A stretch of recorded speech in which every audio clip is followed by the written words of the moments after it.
Hello everybody.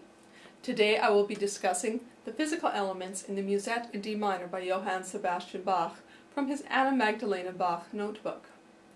This is a commonly used teaching piece. It's generally easy for children to learn, but it has some tricky technical elements which I'll be going through. The elements that I will be discussing involve finger pull, circling around the outside of a note, the use of the 3-note slur, the 2-note slur, wrist staccato, and lifting the hand at the end of a long note. So now we'll take a look at each one of those in turn. So the very first note, quarter note, you want to make sure it sounds really well. So I like to play it with the whole arm, and just before I hit the note I'm going to pull in with my 5th finger. And it gives a very big ringing sound.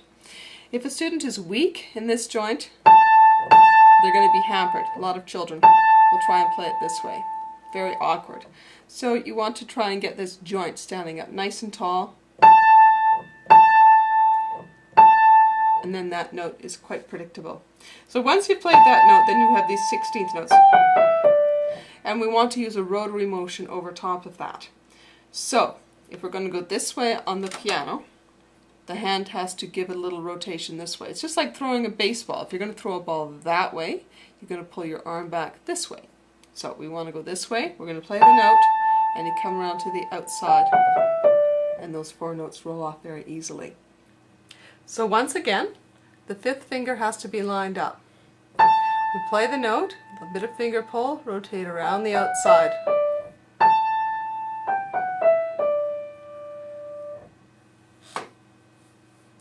Going into bar 3, we have a leap that we have to cover.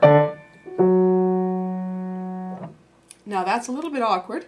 I've seen many teachers isolate this and say we have to practice going back and forth. I think if you use your hand the wrong way, you could practice it a fair bit and not be successful.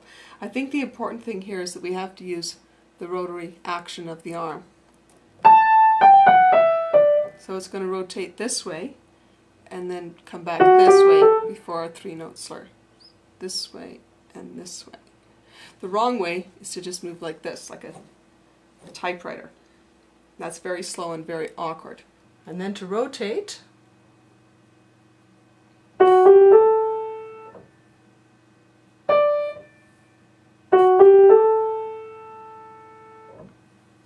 this would be pulling the wrong way. It's actually quite hard to find the notes that way. In the left hand, we need to use broken octaves here. And we want a rotary motion again. Sometimes children will flatten out like this because then they're sure to get the notes. But we want to have them up. We want to have this joint strong. We want to have this joint strong. And if you think of more action going to the bottom note, it will come out stronger and you'll set up a strong weak pattern. So for the bottom notes, again, we have to be lined up. We rotate more to the bottom.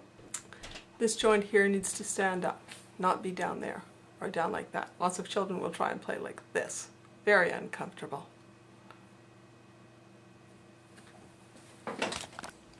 Going into bar 3, we have a 3-note pattern. Just make sure when they do the 3-note slur, sometimes when you tell children to lift, they'll want to come this way, which gets them into trouble. Really, the fingertips are right down at the keys. Sometimes to get them going the right direction, I'll have them play and hit the fall board. They only have to do that once or twice and they get the message. And then they're able to play this way. The next few notes, you're going to use a hand staccato or a wrist staccato. We move from here. Now if these joints are collapsing, that won't work so well because all of the energy will be kind of dissipated into those weak joints. But if these fingers are engaged and they're standing up properly, you're guaranteed to have a great sound. And then rotate out again.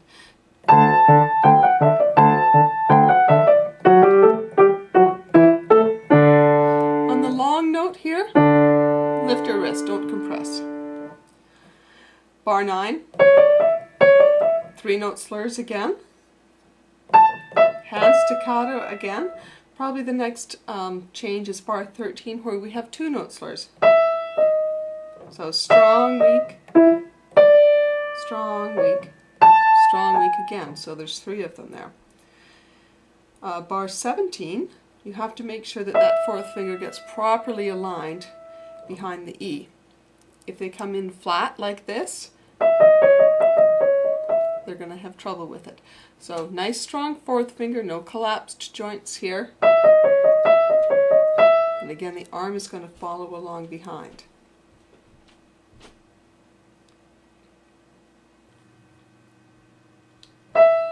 So here we have the 4th finger lined up, and the fingers are very curved. Your wrist has to be quite high so that these black notes can be played with curved fingers.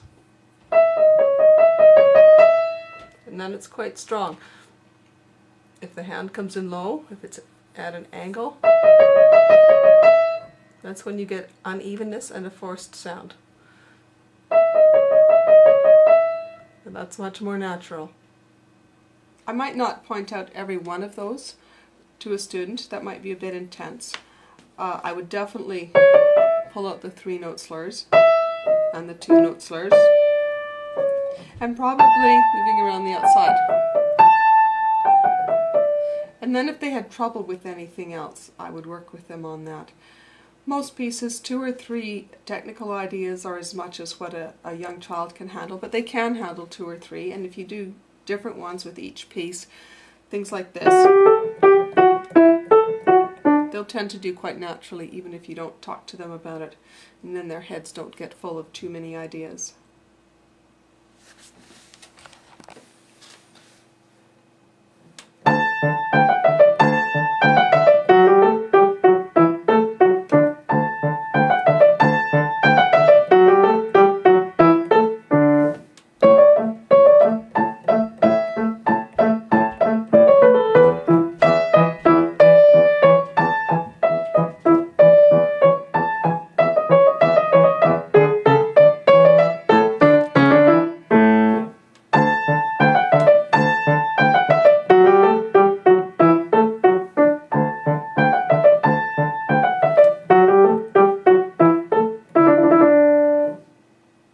Thank you for watching today's discussion on the Musette in D minor.